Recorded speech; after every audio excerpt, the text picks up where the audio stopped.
Kembali bersama kami di Gocek bareng Bro Marco. Bro Marco sudah ada di sini. Tadi juga sudah menyampaikan bahwa kita tentunya hari ini akan membahas yang paling ditunggu-tunggu hari ini adalah mengenai hasil drawing. Karena kemarin kalau pemirsa nonton juga kita sudah bikin sedikit prediksi ya. Bro Marco nih yang bikin prediksi. Akal-akalan EFC kemarin ya. Ada buktinya kalau EFC itu akal-akalan hari ini. Kadang yang nggak terbukti belum tentu bukan sebuah kebenaran gitu ya. Aduh, oke. Jadi ya kita mau bicara tentang hasil drawing. Akhirnya kita sudah mendapatkan timnas, paling nggak timnas Indonesia sudah mendapatkan musuhnya atau menemukan musuhnya untuk kita sudah tahu siapa lawan kita lawannya untuk round 4 nanti. Musuh lama nggak jauh-jauh juga, muka lama wajah lama. Sesuai ekspektasi gitu. Sebenarnya kita kepengennya bersama Arab Saudi karena satu tim betul.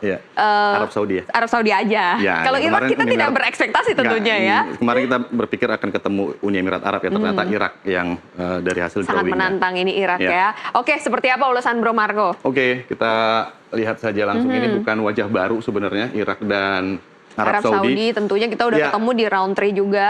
Kita mau mulai dulu dari ini, julukan kedua tim ini sama-sama menakutkan.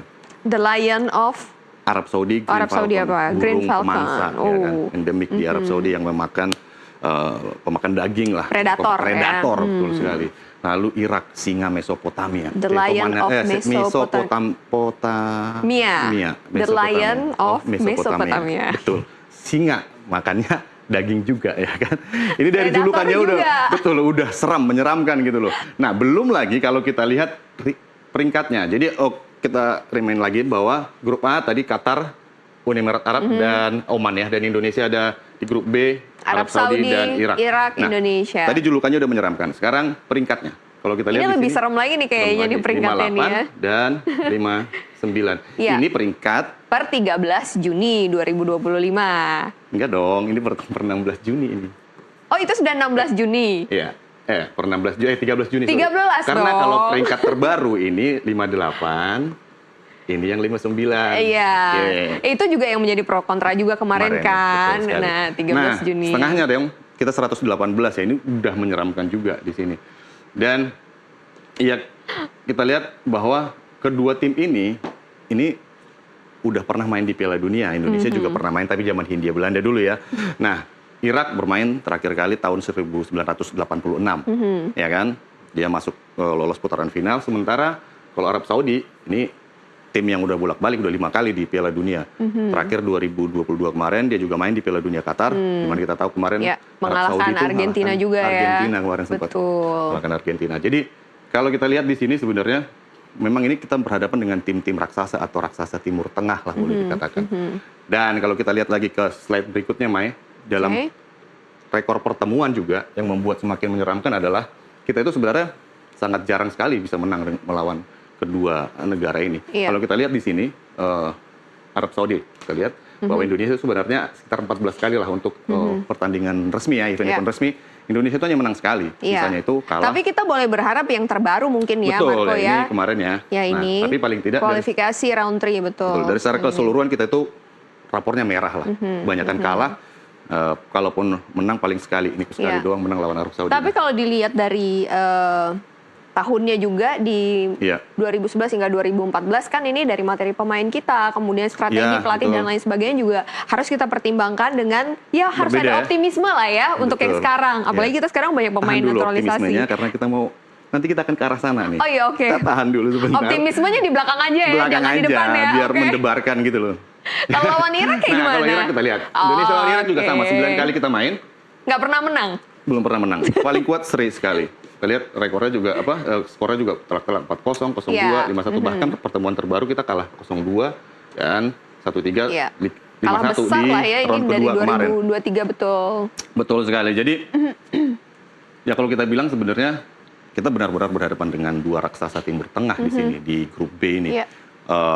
Namun yang harus perlu diingat adalah kita juga pembunuh raksasa, Mai. Nah ini dramatisnya di sini. Ini nih, apa nih? Nah kalau kita ingat di round 3 kita menyingkirkan negara-negara yang punya peringkat di atas kita semua.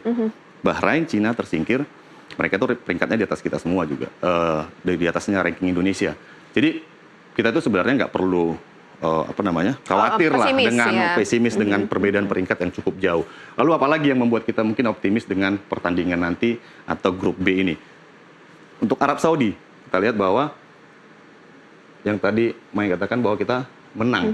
Dari 2 pertemuan terakhir, kita tuh nggak pernah kalah lawan Arab Saudi, ya kan? Pertandingan pertama di mana? Di kandang Arab Saudi, kita bermain imbang 1-1. Lalu pertandingan kedua di kandang GBK, kita menang dengan skor 2-0, Marcelino Ferdinand memborong gol saat itu. Lalu bagaimana dengan Irak? Oke. Sebenarnya kita juga patut bolehlah agak beroptimis lebih gitu ya, karena tadi di konvers juga Coach Pique juga sempat menyebutkan kalau beliau ini sebenarnya mengenal kedua sosok pelatih dari Arab ataupun Irak ini juga dengan baik begitu ya. Mungkin ini bisa diartikan bahwa mengetahui dengan baik, mengenal dengan baik, termasuk strateginya nanti. Ya.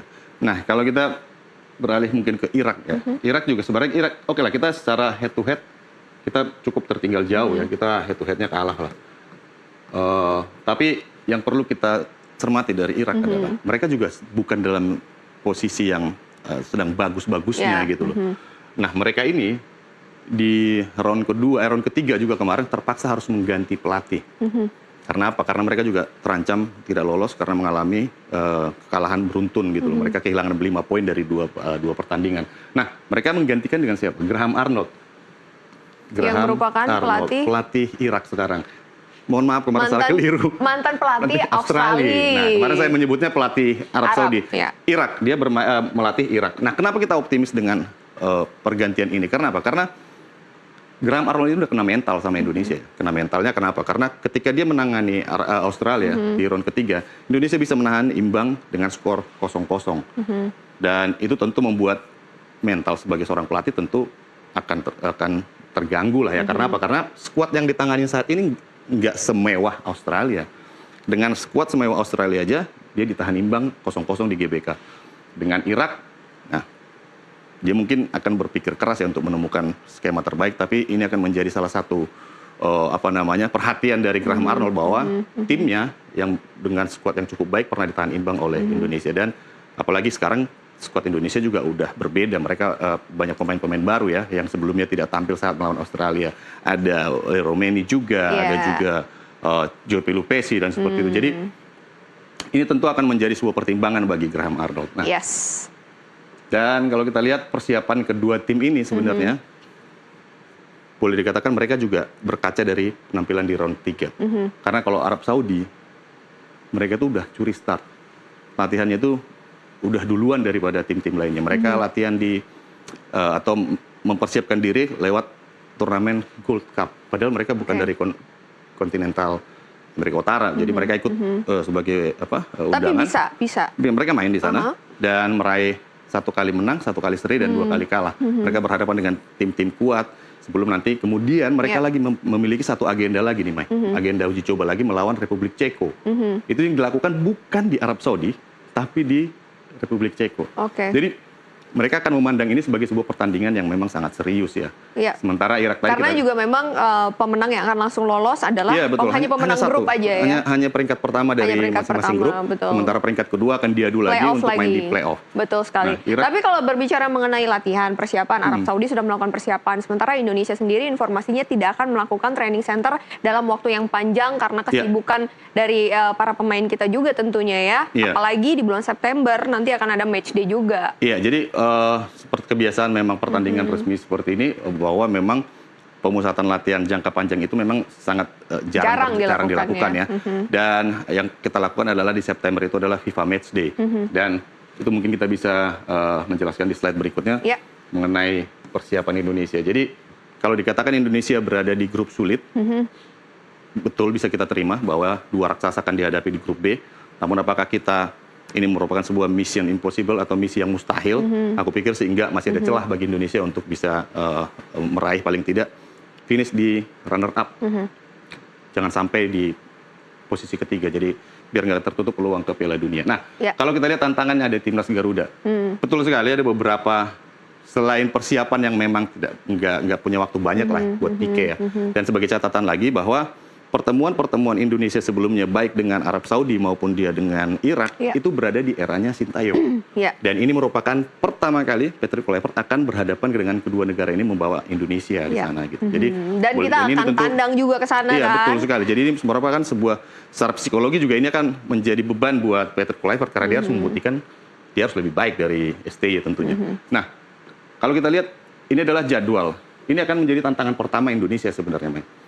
Satu, kita main di mana? Di Arab Saudi, yang pasti di kandang lawan. Dan tentu saja cuaca dan kelembapan dan segala macam itu berbeda. Butuh aklimatisasi bagi timnas Indonesia. Dan yang lebih menyakitkan lagi, ini adalah jadwal Indonesia. Indonesia bermain di tanggal 8 Oktober melawan Arab Saudi. Lalu bermain di tanggal 11 Oktober melawan Irak. Artinya Indonesia hanya punya waktu 2 hari saja. 3 hari, ya? 3 hari, tapi sudah di hari ketiganya sudah bertemu kan? Betul sekali. Nah, sementara Arab Saudi punya waktu lebih Irak banyak. Itu tanggal 15. Mereka punya waktu istirahat yang lebih banyak. Dan ini tentu saja harus sebagai konsekuensi ya, maksudnya sebagai tuan rumah mereka diuntungkan dengan ini. Ini tentu menjadi sebuah tantangan yang cukup berat bagi Indonesia.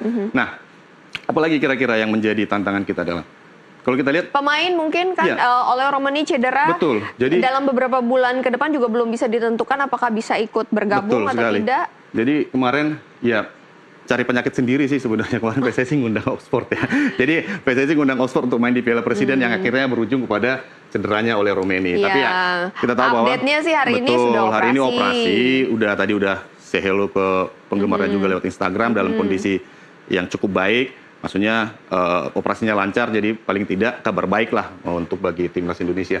Namun kalau kita cermati kemarin omongannya dari manajer timnas Indonesia Pak Sumarji, kecil kemungkinan oleh Romani bisa tampil saat Indonesia uji coba melawan Kuwait dan Lebanon. Nah, seandainya oleh Romani juga sudah pulih setelah 2 FIFA Matchday ini tentu akan belum secara otomatis oleh Romani akan kembali ke performa terbaiknya. Karena cedera yang dialami oleh Romani itu cukup parah ya, cedera kaki. Dan ketika cedera itu menimpa seorang pemain, ada yang namanya trauma. Jadi trauma ini yang nanti akan membuat dia itu secara mental di lapangan itu tidak seberani sebelumnya gitu loh. Karena dia masih terbayang-bayang dengan cedera yang sebelumnya. Beberapa pemain besar pernah mengalami ini. Kalau kita ingat dulu Buas Solosa juga setelah dia mengalami patah kaki, dia juga tidak langsung kembali lagi ke performa terbaiknya setelah operasi. Nah, ini mungkin akan menimpa oleh Romani. Jadi dan mungkin itu akan menjadi tantangan besar bagi kita ya. Siapa nih kira-kira yang bisa mengisi kekosongan kalau oleh Romani tidak turun atau tidak kembali pulih 100%? Iya, kemarin kan sebenarnya PSSI sempat menyampaikan bahwa akan menaturalisasi namanya Maura Zistra ya, Sistra atau Zistra, saya lupa. Ya, pronunciasinya susah. Nah, itu adalah posisi penyerang. Tapi awalnya ini adalah diproyeksikan untuk U23. Andai saja, kalaulah mungkin terkejar dia bisa dinaturalisasi sebelum round keempat nanti. Masih ada tantangan lain karena dia harus butuh waktu untuk memperkuat chemistry-nya dengan timnas Indonesia, pemain-pemain lain. Sementara oleh Romani udah membuktikan itu. Maksudnya dia sudah bermain 3 pertandingan dan mencetak gol 3 gol, 1 gol per pertandingan. Artinya memang ini sosok yang memang dinanti-nanti selama ini gitu loh. Dan kalaupun menggantikan dari skuad yang ada saat ini, aku pikir sih sebenarnya itu akan menjadi sebuah penurunan juga. Kenapa? Karena memang selama Ole Romani masuk, dia selalu menjadi starter. Artinya tidak ada striker yang lebih baik dari Ole di timnas Indonesia. Bagaimana dengan nama Jan Schreven? Dengan 6 gol yang kemarin dicetak di Arab Saudi dan performanya yang cukup konsisten.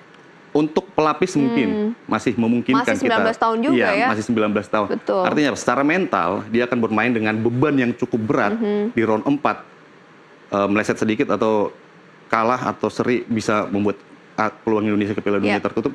Itu sebuah tantangan yang saya pikir nggak mudah bagi seorang Jan Schreven. Atau ada trial juga nanti di FIFA Matchday mungkin bisa diturunkan bisa aja diturunkan, tapi dia tidak akan bisa menemukan permainan seperti oleh Romani, baik secara mental maupun teknis ya, karena bukan hanya skill di lapangan, tapi mental juga akan dibutuhkan untuk bisa bermain dengan tim nasional atau timnas senior seperti itu. Nah, kalau kita lihat juga tantangan lagi apalagi sebenarnya bahwa kita itu FIFA Matchday itu berlangsung di dalam negeri. Di Surabaya rencananya, karena PSSI menginginkan aklimatisasi karena cuaca di Surabaya panas, cenderung panas, jadi agak mirip dengan di Arab Saudi nanti. Namun yang jadi pertanyaan sebenarnya kan Indonesia itu selama round 3 kemarin itu nggak pernah menang di tandang gitu. Nah, kita membutuhkan atmosfer tandang karena kita akan bertandang ke Arab Saudi nantinya.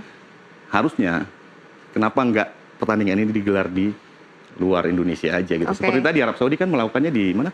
Walaupun mereka tuan rumah ya, mereka melakukannya di Republik Ceko. Iya, ini pertimbangannya apa Marco nih sehingga ke Surabaya? Nah, ya pertimbangannya mungkin ya karena memang satu ya lebih gampang mengumpulkan mereka di Indonesia, setelah kedekatan juga lebih gampang mengorganisnya, atau mungkin deal-dealnya juga sebelumnya, apakah memang mungkin bisa saja Kuwait yang pengen ke Indonesia atau Lebanon seperti apa. Nah, dan kedua tentu saja ini jadi pemasukan juga buat PSSI ya, karena kan kalau main di sini kan tiketnya kan buat PSSI atau buat pemasukan. Cuan ya, cuan Marco. Lah, cuan ya kan. Ya tapi mudah-mudahan bukan karena cuan aja ya, tapi ada pertimbangan lain. Ada pertimbangan lain. Jadi oke. Dengan status 2 lawan Indonesia musuh lama tadi, musuh lama, wajah lama lah ya, yang jadi musuhnya lagi, itu kita tuh jangan terlalu pesimis lah, kita masih punya lah celah untuk bisa paling tidak menjaga asa untuk ke Piala Dunia. Entah itu lewat jalur otomatis atau jalur playoff, yang penting mana aja, yang penting lolos Piala Dunia.